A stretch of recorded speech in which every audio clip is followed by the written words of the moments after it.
엘리압의 아들 다단과 아비람을 부르러 사람을 보냈더니 그들이 이르되 우리는 올라가지 않겠노라. 내가 우리를 젖과 꿀이 흐르는 땅에서 이끌어내어 광야에서 죽이려 함이 어찌 작은 일이기에 오히려 스스로 우리 위에 왕이 되려 하느냐.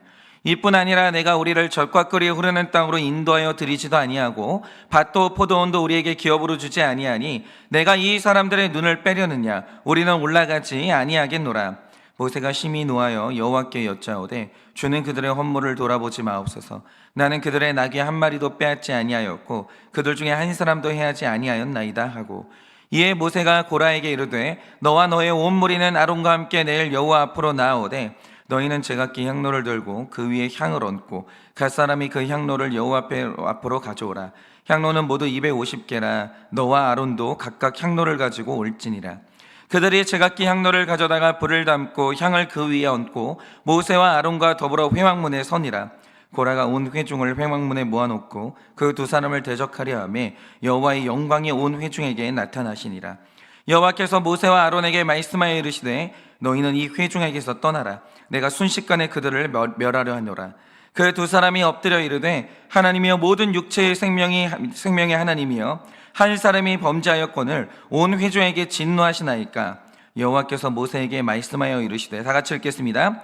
회중에게 명령하여 이르기를 너희는 고라와 다단과 아비람의 장막 사방에서 떠나라 하라. 아멘. 기도하겠습니다.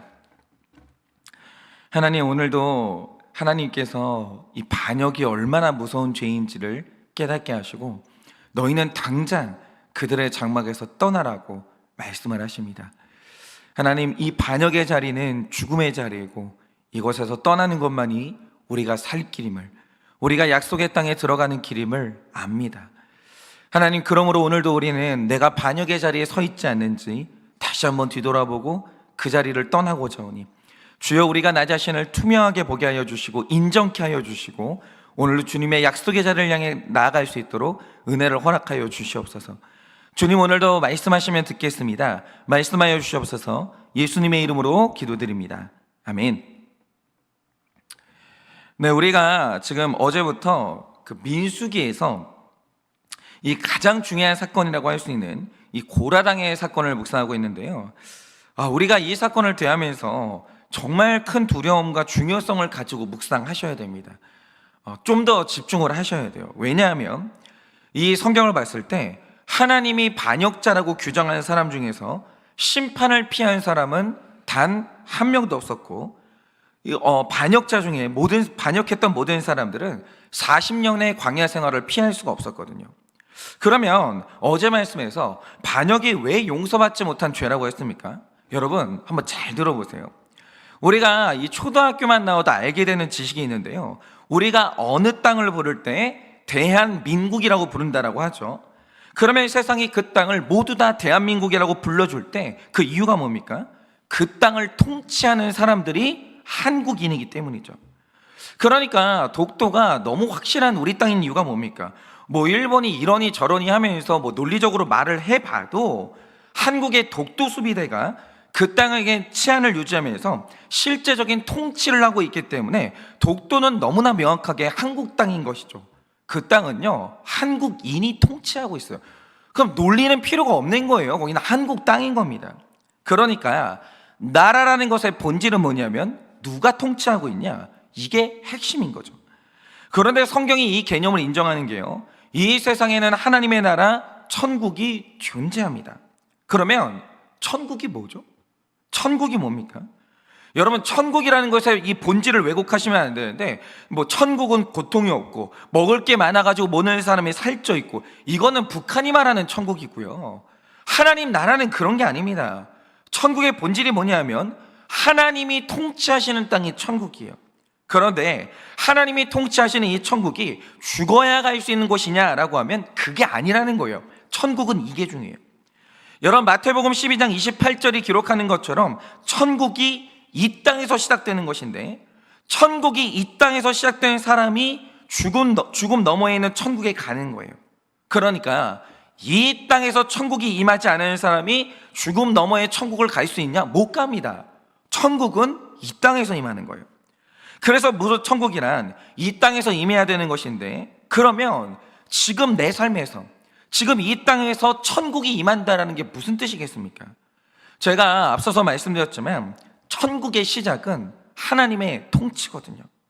그러니까 누군가가 오늘 하루를 살면서 내가 하나님의 통치에 순종하는 그 순간 그에게는 그 즉시로 하나님의 나라가 임하는 거예요. 그래서 이 구원의 관점에서 순종이라는 것은요, 하나님 나라의 문을 여는 열쇠예요. 내가 순종하는 순간 저 하늘에 있는 하나님의 나라가 나의 삶으로 끌어당겨지는 것이죠. 순종은 굉장히 중요해요. 굉장히 중요한 겁니다. 그런데 여기에서 중요한 건 이거죠. 지금 이스라엘 백성은 약속의 땅, 다시 말해 하나님의 나라를 들어가기 위해서 그 힘든 광야길을 열심히 걸어가고 있거든요. 그런데 이 민수기가 보여주는 하나님 나라, 약속의 땅의 핵심이 뭐겠습니까? 하나님이 행하시는 땅 분배에 대해서 순종하는 거예요. 하나님이 어떤 땅을 나에게 주시든지 간에 그 땅에 대해서 순종할 때 하나님의 나라가 그 가나안 땅에 펼쳐지는 거예요. 순종이 시작이라는 거죠. 예를 들어서 성경을 보면 헤브론이라는 땅이 있는데 이 땅이 정말 상징적인 땅이에요. 영적인 땅입니다. 왜 그러냐? 일단 이 땅을 육적으로 보면요, 정말 안 좋은 땅이에요. 예를 들어서 아브라함이 조카 롯과 헤어지던 날 땅을 고를 수 있는 선택을요, 조카에게 먼저 주거든요. 네 눈에 좋은 땅이 있거든, 네가 먼저 선택해라. 그럼 나는 그 반대편으로 가겠다, 이래요. 그래서 롯이 가만히 보니까 딱 보니까 여호와의 동산같이 물이 많은 땅이 있었는데 그게 바로 소돔과 고모라가 있는 소알 땅이었거든요. 그래서 이 롯이 거기를 선택을 했죠. 왜냐? 좋은 땅이거든요. 육적으로 좋은 땅은 소돔과 고모라예요. 그러면 이제 아브라함은 남아있는 정반대 땅으로 가야 되는데 그 안 좋은 땅, 남들이 다 선택하고 나서 가장 안 좋은 땅이 어디냐? 그게 헤브론이에요. 그러니까 이 헤브론은요, 해발이 1000m 정도 되는 고지대이기 때문에 조금만 계산할 줄 아는 사람이면 거기는 안 가요. 누가 그런 땅을 내 자식한테 물려주겠어요? 안 가는 땅이에요. 그런데 아브라함이요, 하나님 뜻대로 살고 싶다? 헤브론 가야 되는 거예요. 하나님 뜻에 순종하고 싶다? 헤브론 가야 돼요. 그런데 하나님이 헤브론을 이 아브라함에게 분배하실 때 아브라함이 순종합니다. 순종해요.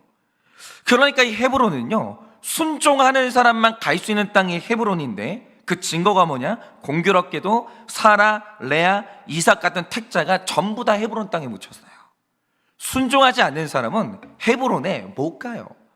하나님이 이 땅을 분배하실 때 순종하는 사람만 내 땅으로 받을 수가 있는 땅이 헤브론이라는 거죠. 그리고 먼 훗날 여호수아가 땅을 분배할 때 이 헤브론으로 갔던 사람이 누구냐? 광야 1세대 중에 딱 2명 순종의 사람, 갈렙이 이 땅으로 가는 거예요. 그러니까 우리가 이 땅에서 하나님의 통치에 순종한다라고 할 때 그 핵심이 뭐냐? 하나님이 어떤 사람에게는 농사하기 좋은 평지를 주고 나에게는 산지에다가 안악자손이 버티고는 헤브론을 줄 때가 있다라는 거죠. 그런데 이런 하나님의 땅 분배에 대해서 순종할 때 그 즉시로 하나님의 천국이 그에게 임하는 거예요.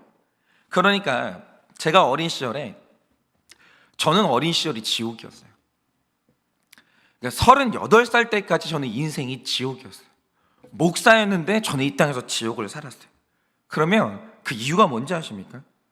하나님이 어떤 목사님한테는 대형 교회를 분배하세요. 근데 우리 아버지한테는 가난하고 작은 교회를 분배하시는 거예요. 그게 인정이 안 되는 거예요. 해석이 안 되는 거예요. 하나님이 하나님이 나를 통치하시면서 내가 너에게 주는 이 땅이 가장 좋은 땅이야, 받아. 이 헤브론이 너의 약속의 땅이야 라고 할 때 통치 인정이 안 되는 거예요. 그런데 그렇게 하나님의 통치하심을 제가 순종하지 못하니까 제가 이 땅에서 지옥을 살았던 거예요. 그런데 이렇게 땅을 분배하신 하나님의 통치가 어느 날 해석이 됐어요. 이 헤브론이 얼마나 좋은 땅인지 인정이 되는 날이 있었는데 하나님의 100% 오르심에 순종하고 그 통치에 순종을 하니까 그때 천국이 임하더라고요. 지금요, 다시는 그 시절로 돌아가고 싶지 않아요. 저는 하나님이 저에게 어떤 땅을 분배하시든지 간에 그게 가장 좋은 땅이라는 것을 저는 믿고 가려고 해요. 왜냐하면 그래야 천국이 제 안에 펼쳐지는 거예요. 그러니까 하나님의 땅 분배에 대한 순종이 천국의 열쇠인데 그걸 인정하지 못하는 게 지옥문을 여는 시작이고 반역의 본질이라는 거죠. 아니 하나님, 왜 아론은 제사장 직분을 분배하시는데 왜 저는 성물 옮기는 이 힘든 직분을 분배하세요? 이게 반역의 시작이었다라는 거죠. 하나님의 이 땅 분배에 대해서 순종하지 못하는 거. 아니 하나님, 왜 모세는 보이는 역할을 분배하시는데 저는 안 보이는 역할을 분배하세요? 저는 이런 식의 분배는 저는 납득하지 못합니다. 이게 반역인데, 반역은요, 이 땅에서도 우리를 지옥을 살게 하지만 죽어서도 우리를 지옥으로 끌고 가는 거예요. 여러분, 하나님의 땅 분배에 대해서 순종하는 거, 그게 바로 순종이라는 거예요. 그러니 우리가 어떤 경우에도 반역자는 되지 말아야 되고, 심지어 반역자와는 접촉도 하지 말아야 되는 거예요. 이게 안 되는 사람하고는 절대 접촉하면 안 되는 거예요. 그래서 오늘 우리가 본문을 통해서 중요하게 묵상해야 되는 게 있는데, 그러면 도대체 뭐가 반역자예요? 여러분, 여기서 우리가 절대로 오해하지 말아야 되는 게 있는데, 자, 목사님이 뭘 하자고 합니다. 저는 반대합니다. 이러면 반역자예요? 그게 아니라는 거예요. 예를 들어서 나단이요, 그 나라의 윗질서인 다윗의 죄를 지적했거든요. 그러면 나단이 반역자예요? 당연히 아니죠. 그리고 모세가 파라오에게 대항을 하다가 이스라엘 백성을 끌고 나왔거든요. 그럼 모세는 반역자입니까? 물론 파라오는 반역자라고 하겠죠. 하나님 앞에서 반역자냐 이거죠. 당연히 아니에요. 하나님은 모세를 강력하게 지지하십니다. 그래서 오늘 우리가 묵상해야 될 게, 반역자는 용서받을 수가 없는데 도대체 반역자는 누구냐라는 거예요. 그래서 오늘 말씀을 통해서 이걸 좀 규정하려고 하는데요, 제일 먼저 봐야 될 건 이겁니다. 자, 우리가 어제 말씀에서 본 것처럼 하나님은 이 반역의 책임을 물으시면서 가장 먼저 이 반역을 시작한 고라를 지목하십니다. 실명을 딱 찍으면서 고라, 네가 시작이구나. 하나님이 고라를 딱 지목하십니다. 그리고 그의 이름을 성경책에 기록하시면서 영원히 정죄받게 하셨어요. 영원히. 그러니까 하여튼 이 설교를 듣는 모든 분들은요, 저를 포함해서 반역의 시작의 자리, 반역의 중심이라는 그 자리는 무조건 피해야 돼요. 무조건. 저도 하여튼 간에 여기 중심에는 서면 안 되는 거예요. 무조건. 이런 사람들하고는 아예 접촉을 끊어야 되는 것이죠. 그런데 오늘 말씀에서 중요한 건 이겁니다. 자, 시작은 고라가 한 게 맞아요. 그리고 그 뒤에 있는 249명의 군중은 그를 뒤따른 게 맞지요. 이름 없이 고라 뒤에 다 숨어 있어요. 그러면 그 뒤에 숨어 있는 249명의 이제 군중들은 죄가 없냐 이거죠. 그런데 여러분이 이제 어제 말씀을 보시면요, 모세가 최초의 고라를 책망한 건 맞습니다. 그런데 오늘 말씀 16절을 보시면 하나님이 반역자를 부르세요. 그런데 잘 보셔야 되는 건 고라만 부르신 게 아니에요. 말씀을 보면 고라, 너와 너의 온 무리가 다 같이 내 앞으로 오라고 하십니다.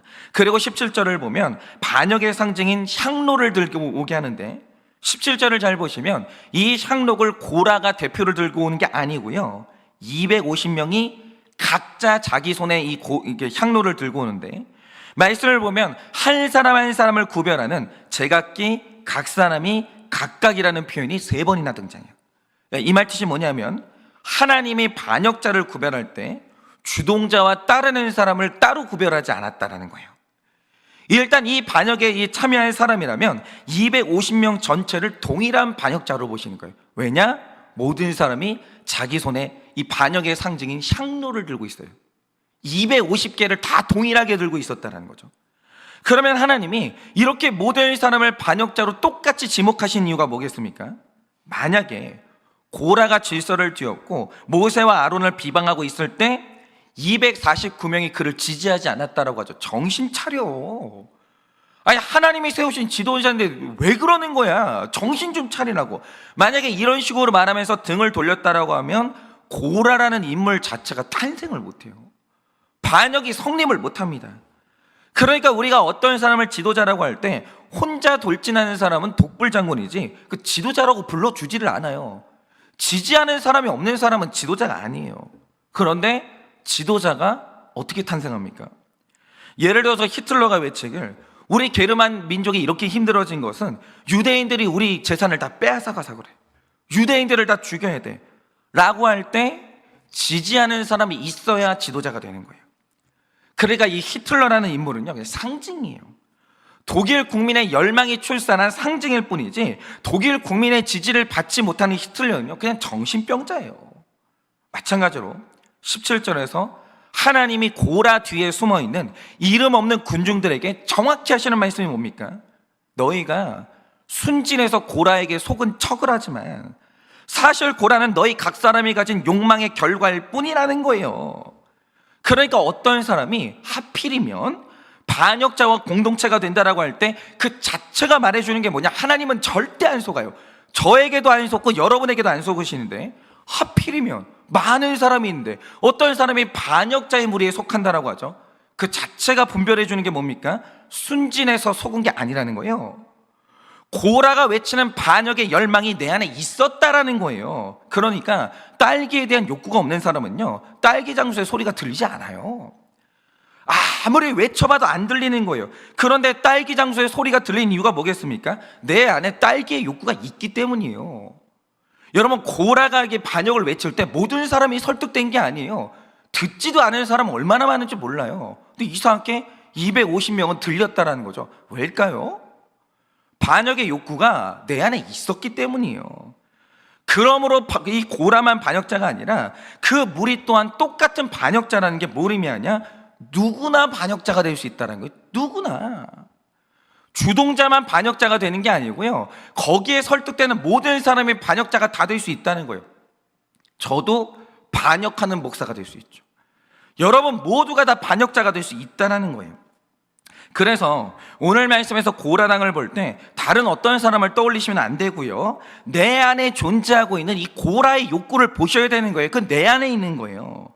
여러분, 우리가 100% 죄인이라는 말의 뜻이 뭐냐면 고라의 욕구가 지금 내 안에 있다라는 거예요. 그걸 인정을 하셔야 되는 거예요. 우리 모두 안에 그게 있어요.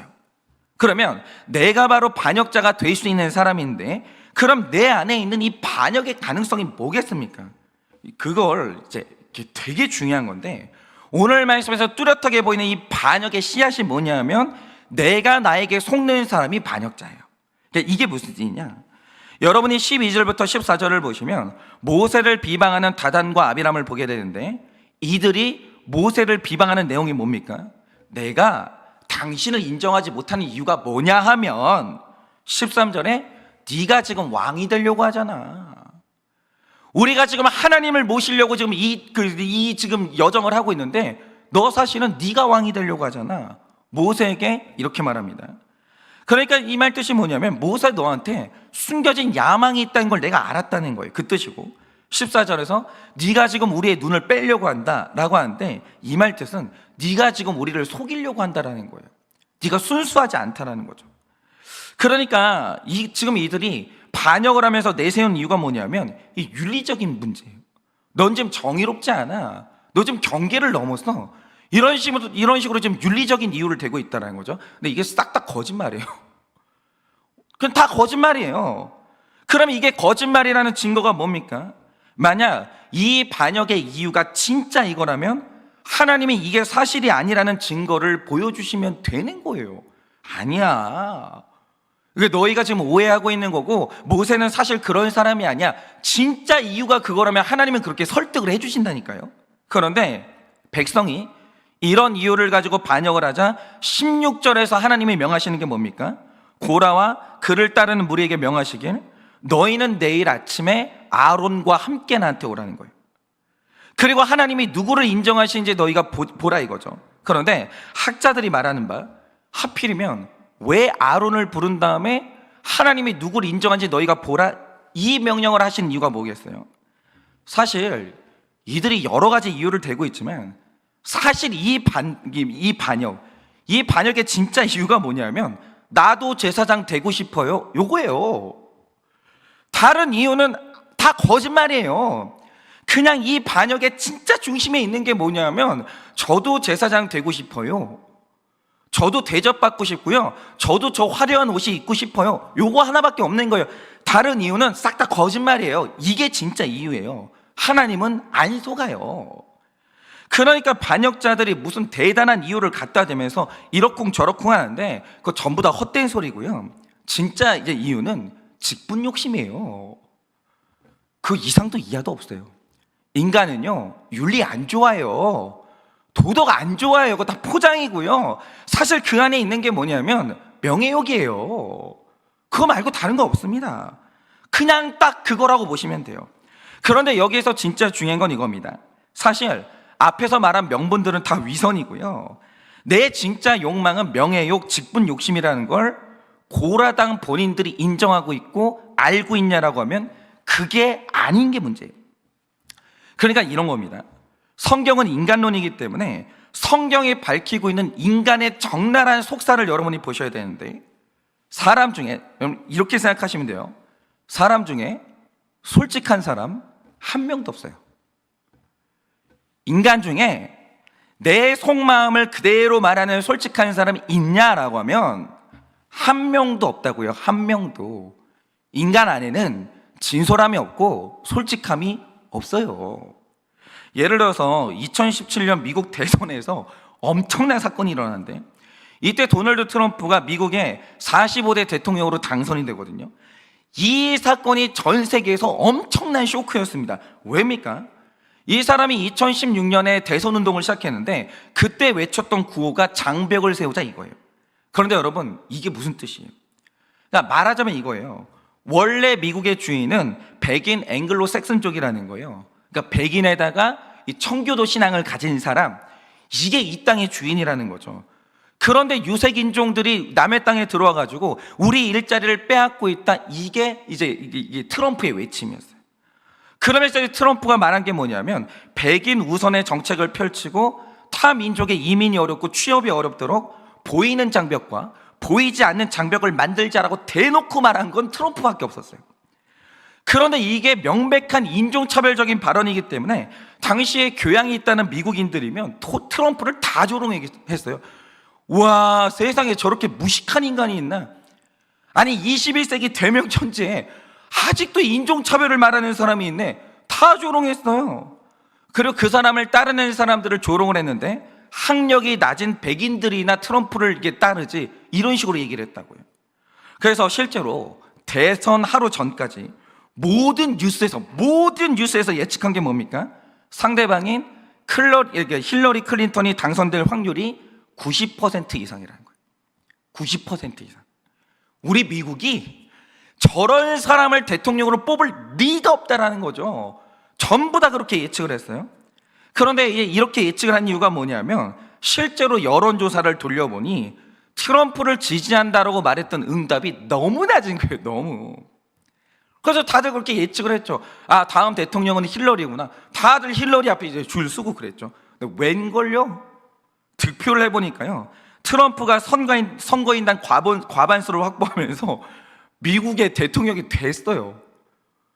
인종차별주의자가 그걸 대놓고 말하는 사람이 미국의 대통령이 됐어요. 여러분, 이게 뭐죠? 사실 미국의 상당수의 백인들이 유색인종에게 내 일자리를 뺏기고 있다는 피해의식을 많이 가지고 있었어요. 많이.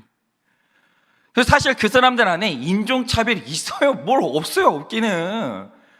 미국만큼 인종차별이 심한 나라가 어디에 있어요? 솔직히 말해가지고 다 인종차별하죠. 그런데 교양 없는 사람으로 보이는 게 싫어가지고 그 속마음을 숨기고 있었고, 심지어 당신은 누구를 지지하냐라고 물어보면 나는 트럼프가 부끄럽다. 저 사람이 대통령이 되는 건 난 용납할 수가 없다. 사실은 전부 다 이런 식으로 대답을 했다는 거죠. 그러니까 모든 전문가들이 근거가 없는 게 아니라 하여튼 갑자기 용어가 생각이 안 나네. 여론조사 결과를 보고 그런 식으로 얘기를 했거든요. 알고 보니까 새빨간 거짓말이고요. 숨어서 트럼프를 지지하는 사람이 너무 많았던 거예요. 트럼프는요, 그러니까 미국인들이 숨겨왔던 자기 속마음에 대한 폭로예요. 이 사람이 대통령이 된 거. 그리고 이때 나왔던 말이 뭡니까? 그때 샤이 트럼프라는 말이 처음으로 나왔어요. 여러분, 이게 뭡니까? 사람이요, 원래 속에 가지고 있는 진짜 욕망이 어떤지 아십니까? 다 유치해요. 전부 다 찌질해요. 원래 인간은요, 그런 욕망을 가지고 있어요. 그런데 내 안에 있는 욕망이 찌질하다, 유치하다, 한없이 저급하다, 이걸 솔직하게 말하는 사람이 있냐? 없어요. 없어요. 100%의 모든 인간이 가지고 있는 욕망은 전부 다 저급하거든요. 근데 그거를 인정하는 사람이 있냐? 없어요. 사람은 누구나요, 진짜 내 속마음을 들키는 건 위험하다는 생각을 가지고 있고, 그래서 인간은 100% 다 가면 쓰고 있어요. 다 가면 쓰고 있어요. 여러분이 어떤 사람을 만나든지 간에, 예를 들어서 저는요 솔직한 사람이에요. 저는 솔직한 게 너무 좋아요. 그 자체가 가면이라고요. 그런 사람은 없는 거예요. 모든 인간은 다 위선자예요. 위선자. 예를 들어서 믿음 좋은 사람이 갑자기 불신교를 한다고 하죠. 그런데 많은 경우에 믿음이 있는데 불신교를 해요. 그럼 이유를 뭐라고 말하는 줄 아세요? 이 사람을 예수 믿게 하기 위해서 선교의 결심으로 결혼을 한다는 거예요. 이 이유를 안 되는 사람을 만난 적이 없어요. 다 선교가 이유라는 거예요. 이 사람 믿게 하기 위해서, 영혼 구원 때문에. 그리고 어떤 목사님도 내 생각을 지지했다, 이런 식으로 말을 합니다. 그런데 여러분 솔직해지자고요. 나 신앙인인데 예수 믿지도 않는 사람하고 결혼할 때 진짜 이유 뭡니까? 솔직한 이유가 뭐냐고요. 뭐냐면 상대방의 외모가 내 성적인 취향에 부합하는 거예요. 맞잖아요. 그래, 그 사람의 안정적인 직업과 연봉이 포기가 안 되는 거잖아요. 그리고 이 사람을 놓치면 다른 기회가 없을 것 같은 두려움이 있어서 그런 거잖아요. 맞잖아요. 아닙니까? 그러니까 제가 만약에 불신결혼을 저도 이제 불신교제를 했었어요. 저도 그때 했던 말이 이거예요. 이 사람 예수 믿게 하려고. 내가 아니면 이 사람 누가 예수 믿게 하냐 이거예요. 근데 그거 아니에요. 솔직히 말하면 그 사람의 외모가 제 취향에 맞았던 거고요. 이 사람하고 결혼하고 싶었어요. 그것 때문에. 육체적인 이유 때문에. 그 저급한 이유 말고 다른 게 있어요? 없어요. 그러니까 자기의 어떤 선택을요 되게 고상한 것처럼 포장하지 마시라 이거죠. 그런데 진짜 나의 속마음은 그냥 육체적인 욕망일 뿐인데, 겉으로 말하는 결혼의 명분이 뭡니까? 상대방의 구원이래요. 그러니까 그 사람만 그런 게 아니고요, 모두가 이런 식으로 얘기해요. 모두가. 저도 마찬가지예요. 그런데 제가 말씀드린 건 이겁니다. 만약 어떤 사람이 이런 저급한 자기의 진짜 욕구, 이거를 있는 그대로 들여다보고, 솔직히 내가 지금 하는 말은 위선이고요, 제 진짜 속마음은 이거예요. 이 속마음을 직면하는 사람, 정확히 분별하는 사람은 반역 안 해요. 그러면 반역을 안 한다는 거죠. 내 안에 있는 이 진짜 속마음을 들여다보는 사람은. 그런데 오늘 고라당을 비롯한 우리의 심각한 문제가 뭡니까? 우리가 내 진심을 숨기기 위해서 거짓 그럴듯한 명분들을 다 얘기하거든요. 막 이런저런 얘기해요. 뭐 교회 문제를 일으키고, 뭐 목장에서 뭐 반역을 하고, 뭐 가정에서 반역을 하고, 직장에서 반역을 할 때 다 그럴듯한 명분 얘기해요. 막 굉장히 고상한 척을 하면서. 근데 사실 그거 아니에요. 여러분 자신을 솔직하게 들여다보세요. 왜 그러시는지. 어떤 분이 바람을 핀다고 하죠. 뭐 이렇게 뭐 불륜을 저질러요. 아주 온갖 얘기를 해요. 뭐 예를 들어서 뭐 상대방이 저를 외롭게 했습니다. 뭐 어쨌습니다. 아니에요. 그냥 성욕이에요. 그냥 내 육체의 욕망에 휘둘리시는 거예요. 그거 말고 뭐가 다른 게 있어요, 있기는? 죄송한데 없습니다. 그냥 욕심이에요. 통제가 안 되는 욕심이라고요. 그런데 우리가 거짓 명분을, 그럴듯한 명분을 막 갖다 대요. 그런데 이제 내 속마음 말고, 내 숨기고 있는 속마음 말고, 내가 외치는 그 거짓 명분이 그게 나의 진심이고 내가 진짜 그런 사람이라고 스스로 속고 있는 게 있거든요. 그게 반역의 시작이라는 거예요. 그런데 내가 내 진짜 욕망을 숨기고 스스로에게 속는, 내가 나한테 속는 거 있죠. 그러면 반역이 시작되는 거예요. 예를 들어서 제가 지금보다 어렸던 이제 부교육자 시절에 저는 담임 목사님 욕을 그렇게 하고 다녔어요. 은근히 뒤에 가가지고. 그런데 제가 이 부교육자가 돼가지고 담임 목사님 욕을 할 때, 그때 제가 내세웠던 명분이 뭐였겠습니까? 목사님이 바르게 목회를 하지 않아요. 우리 목사님이 설교에 집중을 하지 않아요. 목사님은 특정한 사람만 좋아해요. 이런 식으로 정의의 문제였다는 거죠. 이건 정의롭지 않아요. 목사님이 바른 길 가고 있지 않아요. 그런 식으로 말하면서 목사님을 비방을 했어요. 나한테 정당한 이유가 있다라고 외치면서. 그런데 지금에 와서 솔직히 저 자신을 들여다보면 제 비방의 진짜 이유가 그거였을까요? 아니에요. 그러면 제가 제 담임 목사님을 비방했던 진짜 이유가 뭐겠습니까? 그냥 제가 그 자리가 탐났어요. 제가 그 영향력이 갖고 싶었어요. 저 담임 목사 되고 싶었던 거예요. 부목사가요, 되게 불안정하거든요. 어느 날 이제 목사님이 나가라고 하면 나가야 되는 것이고, 담임 목사가 되지 않으면 되게 삶이 불안정해요. 그냥 그 경제적인 불안정이 싫었어요. 담임 목사 돼서 경제적인 안정을 누리고 싶었어요. 제가 이런저런 말로 명분을 포장해가지고 목사님을 비방하는 이제 명분을 만들어냈지만 다 거짓말이었다고요. 다 거짓말.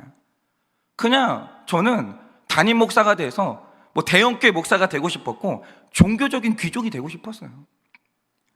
그거 말고요, 다른 이유는요 아무것도 없었어요. 아무것도. 그게 솔직한 저의 저급한 제 본질이라는 거죠. 그런데 제가 이 욕망, 이 저급한 욕망, 이걸 있는 그대로 보고 인정했다라고 하죠. 그러면은 회개가 빨라졌을 것 같아요. 내가 이거밖에 안 되는 인간이구나. 사실 목사님을 바로 세우고 목사님에게 직언을 하고 이딴 게 아니고 내 저급한 욕망 때문에 목사님을 끌어내리고 있구나. 이 실체를 내가 봤으면 저는 아마도 회개를 좀 더 빨리 했을 것 같아요. 그런데 저의 회개가 이렇게 늦어진 이유가 뭐겠습니까?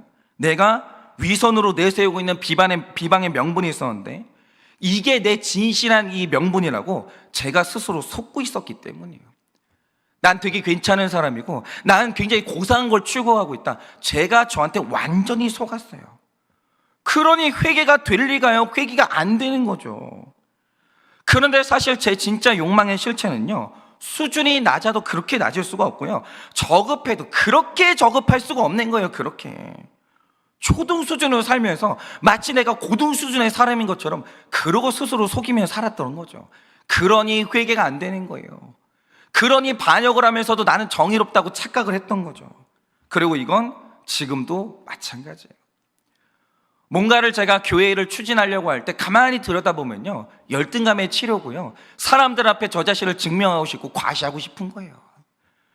그것 때문에 추진하려고 했던 일들이 얼마나 많은지 몰라요. 너무 저급해요. 저라는 사람이 완전 초등학생 수준이고요, 저급해도 이렇게 저급할 수가 없는 거예요. 그걸 하나님이 보여주시면 반역이 안 되고 고개가 숙여지는 거죠.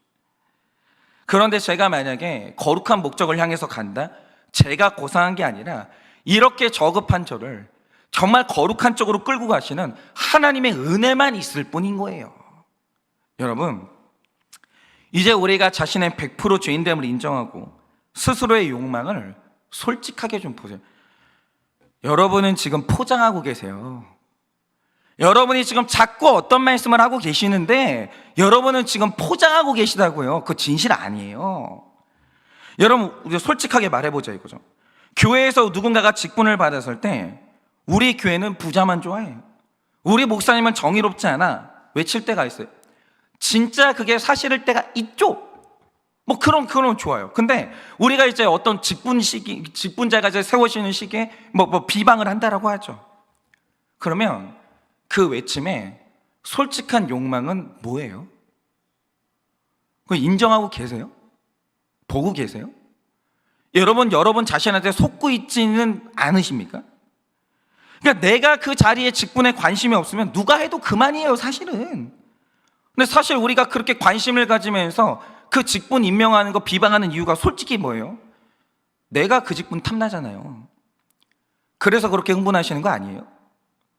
형제 사이에 이런저런 문제로 형제를 비방하지만 솔직히 그 싸움의 이유 뭐예요? 돈 때문 아니에요?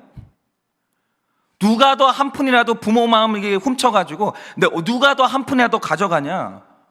그거 아니에요? 들여다보고 계십니까?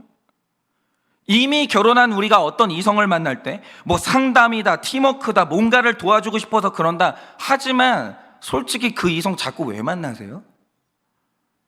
아내한테 변명까지 하고 거짓말까지 해가면서 그 이성을 만나시는 진짜 이유가 뭐예요? 음란이잖아요. 다른 이유가 있어요? 있기는? 그거 아닌데 이 공개되고 이제 공인된 시간이 아니라 따로 자리를 갖는 이유는 뭐예요? 자꾸 이런저런 핑계를 대시면서 포장을 하시는데 아니잖아요. 음란이잖아요. 왜 자꾸 포장하십니까? 여러분은 자기의 저급한 욕망을 있는 그대로 인정하고 있고 직면하고 있으시냐 이거죠. 여러분, 사람은 사실 다 저급해요. 사람은 고상하지 않아요. 자꾸 여러분들이 쓰고 있는 가면에 여러분 자신이 속지 마시고 그 가면 뒤에 숨겨져 있는 여러분의 진실을 주목하세요. 그런데 만약 오늘 우리가 직면해야 되는 건 이겁니다. 모든 직원, 윗질서에 대한 모든 어떤 반대가 다 반역은 아니에요. 그런데 만약 윗질서에 대적하는 명분을 말하면서 내 속에 저급한 진짜 이유는 숨기고 위선적인 명분이 사실인 것처럼 스스로에게 속으신다면 그게 바로 반역의 시작이라는 것을 아셔야 되는 거예요. 그러니 우리가 반역자가 되지 않기 위해서 반드시 해야 되는 게 뭡니까? 말씀 앞에 서서 내 진짜 동기가 뭔지, 내가 이 말, 이 행동을 하고 있는 진짜 이유가 뭔지 그거 보세요. 저도 봐야 되고 여러분도 보셔야 돼요. 왜입니까? 고상한 이유 없습니다. 그 안에 있는 그 저급하고 그 초등 수준밖에 안 되는 그 진짜 이유를 여러분이 보지 않으면 여러분은 진실을 보지 않으신 거예요. 그리고 15절의 모세처럼 내가 하나님 앞에서 거리낄 게 없다면 겸손하게 그대로 행하시면 되는 거예요. 그러나 깊은 욕망을 들여다봤을 때 그럴듯한 명분은 다 거짓말이고 사실 인간적인 욕심 때문에 여러분이 불순종하고 있다면 빨리 돌이키세요. 빨리 그 고라의 무리의 그 장막에서 빨리 벗어나셔야 됩니다. 이렇게 오늘 하루 깊은 마음의 욕망을 있는 그대로 점검하셔서 반역자의 자리에 절대 서지 않으시는 여러분들 되시기를 예수님의 이름으로 축원을 드립니다. 이 시간에 제가 기도하고 축도함으로 예배를 마치겠습니다. 기도하겠습니다. 하나님, 지금도 제가 목회를 하면서 또 목회를 펼쳐나갈 때 이런저런 그럴듯한 명분들을 말합니다. 깊이 고민하고 저 자신을 들여다봤을 때 그게 때로는 사실일 때도 있지만 사실은 그것은 포장일 뿐이고 진짜 내 안에 있는 그 행동의 동기는 나 자신에 대한 증명이고 내 열등감의 치료이고 다른 사람들에 대한 과시고 누군가 앞에서 나 자신을 정말 증명하고 싶은 그 저급하고 초등학생 수준도 안 되는 그 원초적인 본능일 뿐이라는 것을 인정을 합니다. 주님, 저의 본질은 그렇습니다. 저는 너무 유치합니다. 저는 너무 찌질합니다. 저는 너무 육체적입니다. 하나님, 이런 저 자신을 절대로 잊지 아니하게 하여 주시고 정말 뭔가를 결정할 때마다 나의 진짜 동기가 무엇인지 끊임없이 하나님께 묻게 하여 주시고 하나님께 의지하여 주님이 끌고 가시는 거룩의 길로만 갈 수 있도록 저 자신한테 속지 아니하는 지혜를 주님께서 허락하여 주시옵소서. 주님, 우리가 스스로에게 속고 있는 것은 무엇입니까? 내가 그럴듯한 명분으로 꽁꽁 감추고 있는 내 안에는 진짜 유치한 그 본질, 그 욕구는 무엇입니까? 주님, 직면하게 하여 주셔서 우리 모두가 다 그 자리에서 빠져나올 수 있도록 은혜를 허락하여 주시옵소서. 지금은 우리 주 예수 그리스도의 은혜와 하나님 아버지의 그 크신 사랑과 성령님의 위로하시고 교통하여 주시는 그 역사하심이 고라처럼 자신의 그럴듯한 명분이 자신의 진실이라고 속으면서 나 자신을 보지 못하는 자리에서 빠져나와 나 자신을 있는 그대로 보면서 회개의 자리로 가기를 원하는 사랑하는 모든 주의 종들의 머리 위에 지금으로부터 영원 무음토록 함께 있을지어다. 아멘.